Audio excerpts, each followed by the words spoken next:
Another defendant in the Shanquella Robinson lawsuit has filed a motion, this time asking the court to stay or pause the case. Now, this motion was filed back in April along with Imani Green's motion to dismiss. That motion to dismiss has since been denied. Initially, the court was set to hear both motions at the same time. However, Khalil Cooke's counsel did request more time to prepare arguments on the motion. That was initially scheduled for July 22nd, later rescheduled for August 24th. Regardless, it's a great time for us to get up to speed on what the motion is asking for. So let's break it down. As always, I am a certified law nerd, bona fide non-attorney. This is not legal advice, just my interpretation of what I'm seeing in the court record. Haven't said that in a while. Let's begin. This is Khalil Cooke's motion to stay case pursuant to NC General Statute 1-75.12. Khalil Cooke, who according to reporting was one of the people who traveled to Mexico with Shanquella Robinson, commonly referred to as part of the Cabo Six, is asking the court to pause this lawsuit under North Carolina law. His argument is that North Carolina is not the most appropriate place for this civil lawsuit to move forward because the case is centered around events that happened in Mexico. The motion says that the case involves foreign tort law. For those who are not familiar with the word tort, you may be if you follow my Brene coverage. That is a civil wrong. A tort is a civil wrong. So his argument is that this may involve foreign civil law, witnesses located outside of North Carolina, evidence located outside of North Carolina, and events that happened outside of North Carolina, i.e. Mexico. In the supporting brief that was filed, we find the statement of facts, where Cooke's counsel frames him as a bystander. They argue that the amended complaint involves claims against Khalil Cooke arising out of a fight between two of his travel companions during the trip to Cabo San Lucas, Mexico, on or about October 29, 2022. They also argue that there is no allegation that Cooke participated in the fight or touched anyone. Do keep in mind, this is simply the defense's argument. Again, the judge is not being asked to make a ruling on the statement of facts. This is just what Khalil Cooke's counsel wants the court to consider when deciding whether NC is the appropriate forum for this case to be heard. The legal phrase that they are leaning on here is called forum non-conveniens.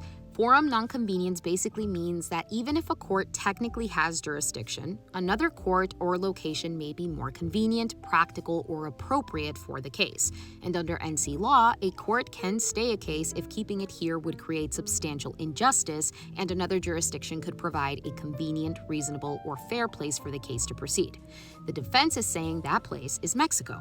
Why? Because Cooke's counsel is arguing that many of the key witnesses are in Mexico, including hotel workers, law enforcement, doctors, forensic medical examiners, ambulance staff, and people connected to the investigation.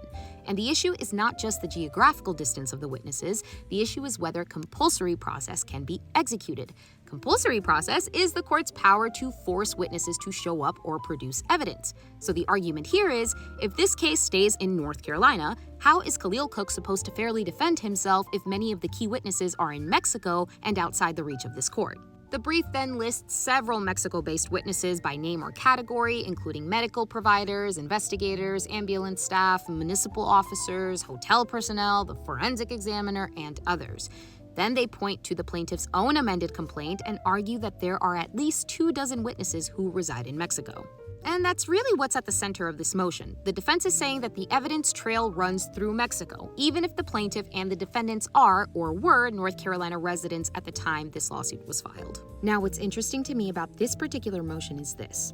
If the court were to grant this and it determines that Mexico is the more appropriate place for this lawsuit, what, if anything, could that mean for the criminal side of things? See, because last we heard, Mexico had attempted to extradite Imani Green, who they described as their main person of interest related to femicide charges.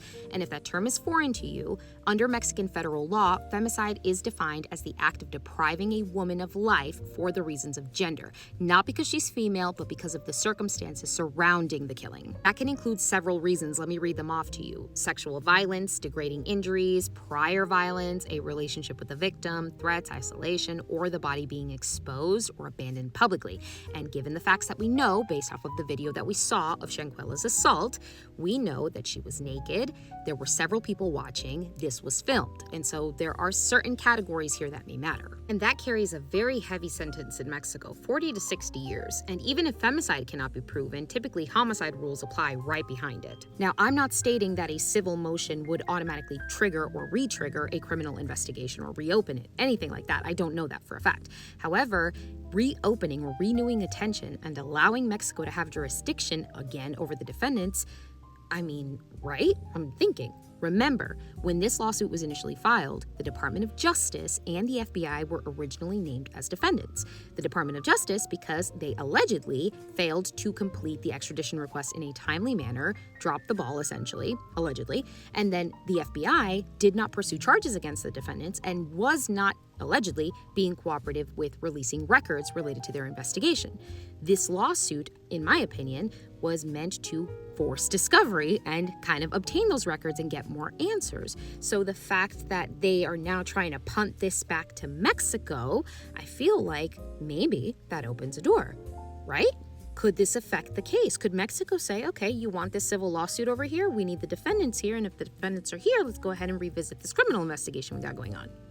Right? And if a civil case were to proceed in Mexico, then you would run into a similar issue that you did on the U.S. side. The Mexican court would have to deal with the same issue of how they would deal with defendants that are in the U.S., right? Like, how would that affect compulsory process on the Mexican side? Right? It's such an interesting dynamic because I don't know about cross-border litigation. I don't know how any of that works. If there are any law professionals that are currently watching me and you're saying to yourself, Feather, you are totally geeking out, yes, I am. If you have any input or any experience or if you've seen a similar case to this, please let me know because I feel like obviously this has had to have happened before. Right? Okay, sorry. I'll be watching the August 24th hearing very closely, and as always, I'll continue to watch the docket and bring you updates as they come available. I'll catch you in the next one.